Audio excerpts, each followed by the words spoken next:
Hello दोस्तों, मेरा नाम है वरुण और आपका मेरे यूट्यूब चैनल किस्सा क्राइम का पर स्वागत है। उम्मीद है आप लोग अच्छे होंगे। दोस्तों, इस वीडियो में मैं आपको चीन में हुई एक रहस्यमय घटना के बारे में बताने वाला हूँ।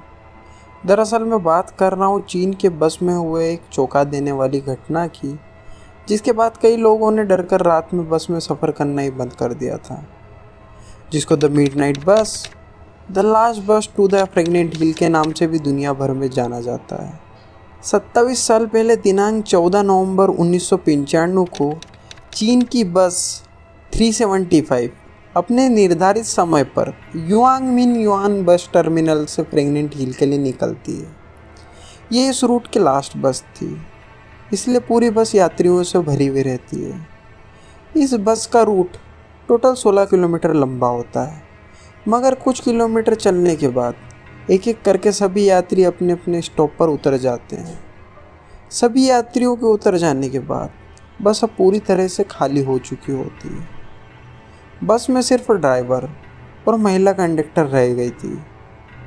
प्रेग्नेंट हिल का सफ़र अभी बहुत दूर था, क्योंकि अभी और काफ़ी स्टॉप बचे हुए थे।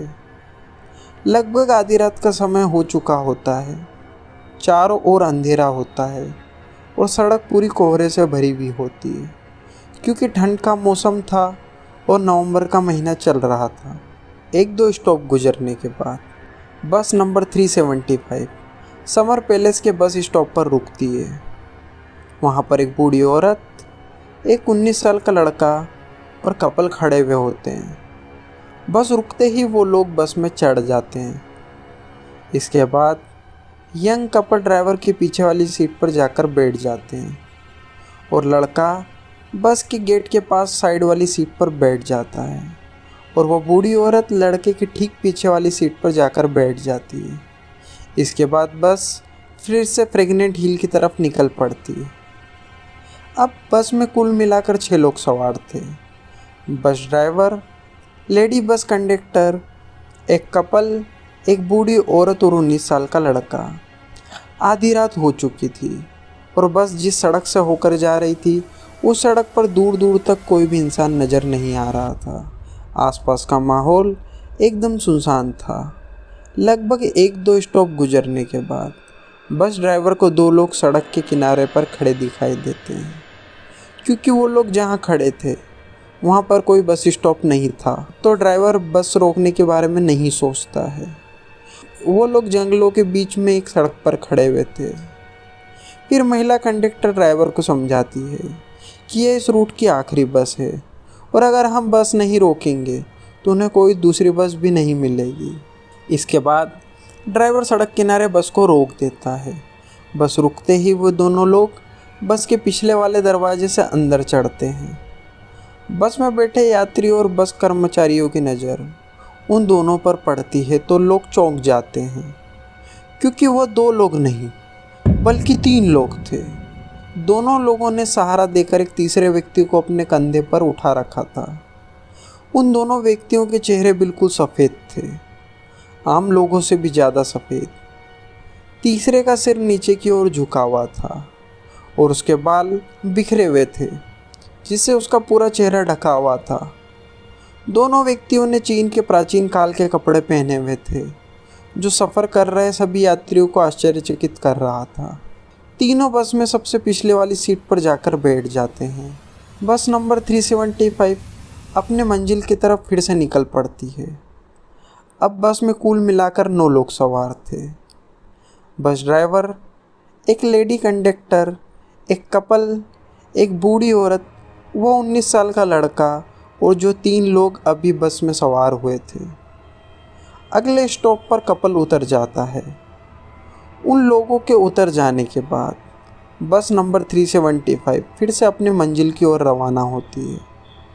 अब बस में कुल मिलाकर 7 लोग सवार थे। उन तीनों के हाव भाव और कपड़े बस में सवार बूढ़ी औरत को पीछे मुड़कर उन्हें देखने पर मजबूर कर रहे थे, मगर बस में सवार बाकी लोग अपने आप में व्यस्त थे। महिला कंडक्टर और ड्राइवर आपस में बात कर रहे थे और बूढ़ी औरत के आगे वाली सीट पर बैठा हुआ लड़का बस की खिड़की से बाहर का नज़ारा देख रहा था। लगभग 3 किलोमीटर के सफ़र के बाद बूढ़ी औरत ज़ोर से चिल्लाती है और अपने आगे बैठे हुए लड़के को एक थप्पड़ मार देती है और कहती है कि तुमने मेरा पर्स चुराया है। मेरा पर्स कहाँ है? मुझे मेरा पर्स चाहिए। बूढ़ी औरत की बात सुनकर महिला कंडक्टर उन लोगों के पास आती है और बूढ़ी औरत को समझाती है कि आपका पर्स इस लड़के ने नहीं चुराया होगा। यह तो आपके आगे बैठा है, यह आपके पर्स को कैसे चुरा सकता है? लड़का बूढ़ी औरत से बोलता है कि उसने पर्स नहीं चुराया है, लेकिन बूढ़ी औरत किसी की भी बातों को नहीं सुनती है और लड़के को पुलिस के हवाले करने की बात करती है। फिर से लेडी कंडक्टर उसे समझाती है, मगर वो किसी की बात नहीं सुनती और बस रोकने को कहती है और उस लड़के को पकड़कर बस से नीचे उतर जाती है। उन दोनों के उतर जाने के बाद बस वापस अपनी मंजिल की ओर निकल पड़ती है। इसके बाद लड़का परेशान होकर बूढ़ी औरत से कहता है कि मैंने आपका पर्स नहीं चुराया है और आपकी इस गलती और चोरी के झूठे इल्ज़ाम की वजह से मेरी आखिरी बस भी छूट गई। अब मैं अपने घर कैसे जाऊंगा? और आप मुझे कौन से पुलिस स्टेशन ले जा रही हैं, क्योंकि यहाँ आसपास में कोई भी पुलिस स्टेशन नहीं है। तभी बूढ़ी औरत एक लंबी सांस लेने के बाद लड़के से कहती है कि मैंने तुम्हें पुलिस स्टेशन ले जाने के लिए बस से नहीं उतारा है और ना ही तुमने मेरा पर्स चुराया है। मैंने तुम्हारी जान बचाने के लिए तुम पर इल्ज़ाम लगाया था। लड़का चौंक जाता है और कहता है कि आपने मेरी जान कैसे बचाई? बूढ़ी औरत लड़के से कहती है कि याद है तुम्हें वो 3 लोग जो बस में आकर चढ़े थे? मैंने पूरे रास्ते उन पर नज़र रखी हुई थी। मुझे शुरू से ही वो लोग बड़े अजीब लग रहे थे। उनकी तरफ बार बार पीछे मुड़कर मैं देख रही थी। तब उनके कपड़े तेज़ हवाओं के कारण कुछ देर के लिए हवा में उठे। यह देखकर मैं डर गई, क्योंकि उनके पैर ही नहीं थे और मुझे अपनी आंखों पर विश्वास नहीं हुआ। ऐसा लगा जैसे मैंने कोई सपना देखा हो। मैंने लगातार उन पर नज़र रखी हुई थी। उन लोगों के कंधे पर जो इंसान था उसका चेहरा मुझे दिखा। यह देख मैं समझ गई कि वो लोग इंसान नहीं हैं। जितना जल्द हो सके मुझे बस से उतरना था और तुम्हारी भी जान बचानी थी। इसके लिए मैंने अपने पर्स का झूठा इल्ज़ाम तुम्हारे ऊपर लगाया कि ताकि उन लोगों को भी कोई शक ना हो और हम दोनों सही सलामत बस से नीचे भी उतर जाएं। यह सब सुनकर लड़के ने कहा, मगर आपने बस कर्मचारियों को ये सब क्यों नहीं बताया? तो बूढ़ी औरत कहती है कि मैंने महिला कंडक्टर को इस बारे में बताया था, मगर उसने मेरी बातों का नज़रअंदाज कर दिया और मुझे आंखों का धोखा हुआ है ऐसा मुझे समझाने लगी। बूढ़ी औरत और लड़का तुरंत पास के पुलिस स्टेशन जाते हैं और वहाँ पर अपने साथ घटी इस घटना के बारे में विस्तार से बताते हैं, मगर पुलिस भी उनकी बात को नहीं मानती और उन्हें घर जाने की सलाह देती है। बूढ़ी औरत और लड़का अपने घर चले जाते हैं। अगले दिन सुबह दिनांक 15 नवंबर 1995 को पुलिस को एक सूचना मिलती है कि युआंग मिंग युआन बस टर्मिनल से फ्रैगनेंट हिल तक जाने वाली रूट बस नंबर 375 गायब है, अपने निर्धारित स्टेशन पर अभी तक नहीं पहुंची है। पुलिस को यह सूचना मिलने के बाद समझ में आ जाता है कि बूढ़ी औरत और वह लड़का सच कह रहे थे। पुलिस तुरंत बूढ़ी औरत और लड़के को पुलिस स्टेशन बुलाती है और उनकी बताई गई बातों को रिकॉर्ड करती है और देखते ही देखते पूरे चीन के बीजिंग में खबर आग की तरह फैल जाती है कि कल रात क्या हुआ था और रूट नंबर 375 की बस भी गायब है। पुलिस की काफ़ी मशक्क़त करने के बाद भी बस नंबर 375 की कोई जानकारी नहीं मिल पा रही थी। यहाँ तक कि पुलिस ने सारे सीसीटीवी कैमरे भी खंगाले, लेकिन उस बूढ़ी औरत और लड़के के उतरने के बाद वो बस सीसीटीवी कैमरे में कहीं रिकॉर्ड ही नहीं हुई। उसका कोई भी अता पता नहीं चलता है कि बस कहाँ है। इसके बाद दिनांक 17 नवंबर 1995 को पुलिस को सूचना मिली कि बस म्यून रिजर्वायर में गिरी पड़ी है। पुलिस मौके पर पहुंच जाती है और बस को पुलिस क्रेन्स की मदद से बाहर निकालती है। बस के अंदर कुल 3 मरे हुए लोगों की लाशें मिलती हैं, जिसमें से एक लाश ड्राइवर की होती है, एक लाश लेडी कंडक्टर की होती है और तीसरी लाश उस इंसान की होती है जिन्हें उन दोनों रहस्यमय लोगों ने कंधे पर उठा रखा था।